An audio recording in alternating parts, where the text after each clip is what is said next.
বন্ধুরা আজকে করব ঝাল খাওয়ার চ্যালেঞ্জ। তুই কি মনে করেছিস আমি ঝাল খেতে পারি না? আজকে সব ঝাল খেয়ে দেখাবো। ঠিক আছে, আজকে এই ভিডিওতে দেখবো তুই কেমন ঝাল খাস। প্রথমে শামুকগুলো ঘষে ঘষে পরিষ্কার করে নিলাম। এখন শুট মরিচের সাথে কারেন্ট মরিচও দিয়ে দিলাম। আজকে দেখা যাবে বল্টু কেমন ঝাল খায়। এখন মরিচগুলো অনেক সুন্দর করে গুঁড়ো করে নেব।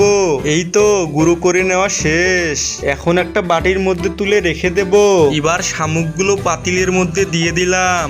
এবার ঝাল মরিচগুলো দিয়ে দেব। এখন অনেক ঝাল হয়েছে, দেখি বল্টু এবার তুই কেমন করে ঝাল খাবার খাস। বন্ধুরা তুমি যদি তোমার মাকে ভালোবাসো তাহলে এই ভিডিওতে একটি লাইক এবং চ্যানেলটি সাবস্ক্রাইব করো।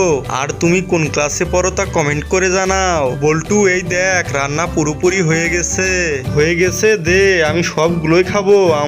ওরে বাবা রে যে ঝাল, সেংটুকে বুঝতে দেওয়া যাবে না। আমি সবগুলোই খাবো।